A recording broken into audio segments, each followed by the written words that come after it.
En 2017, MoveHub, une agence spécialisée dans la mobilité internationale, a réalisé une étude des souhaits d'expatriation de leurs clients et en particulier des Français. Ils se sont appuyés sur les quelques 350 000 demandes qu'ils ont reçues. Le constat est limpide et sans appel. La Réunion et la Guadeloupe sont les deux destinations préférées des Français résidant dans l'Hexagone devant l'Espagne, le Royaume-Uni, le Canada et les USA. Mieux, quand on analyse dans la même étude les requêtes de déménagement reçues à l'échelle mondiale, la Guadeloupe occupe la 19e place.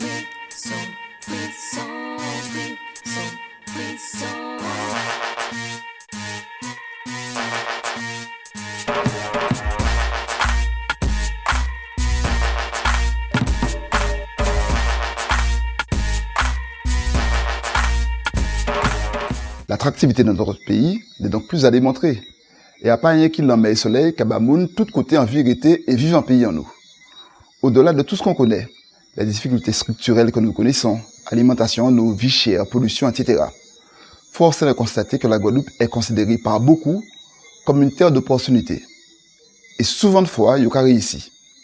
Dans le même temps, nos jeunes, diplômés ou non, ont tendance à considérer que les opportunités ne se trouvent malheureusement pas en Guadeloupe.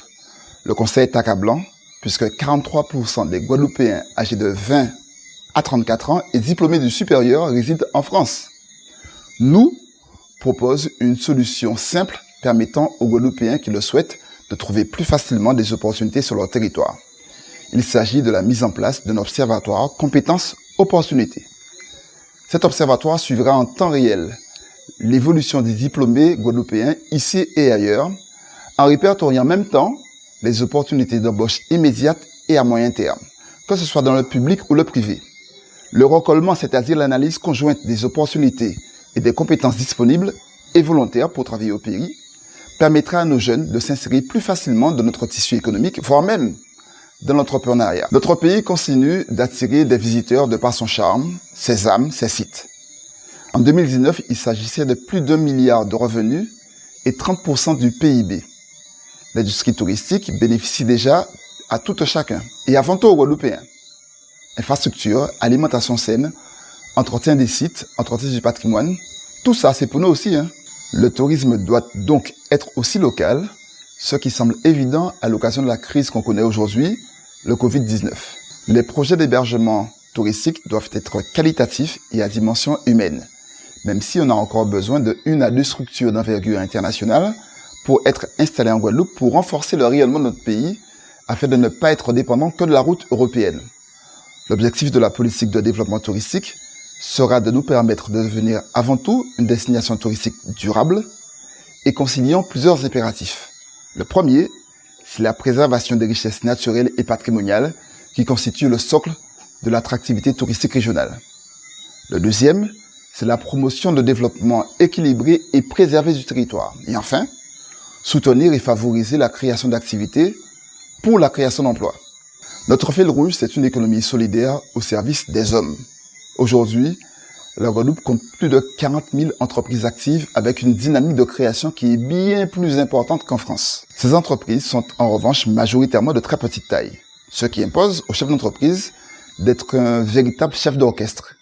Bouraka fait communication, comptabilité, administration, commerce, à tout le temps.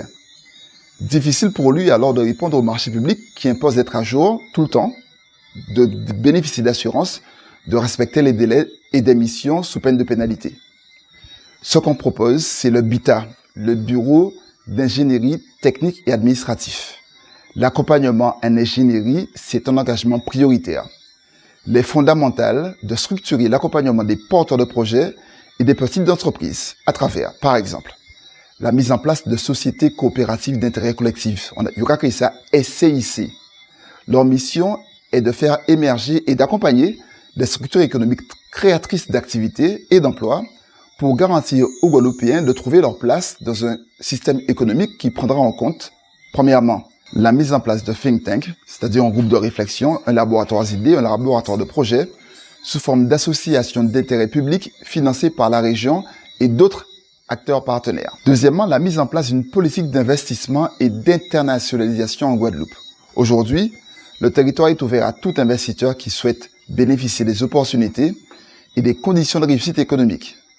Forcément, ça favorise une forte consommation Et c'est ce qu'il y a dans l'archipel.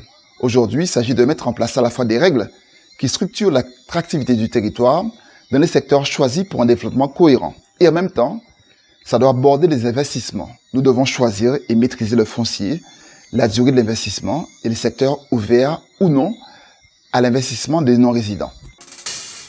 Ensemble, pour gagner, pour nous mettre ensemble.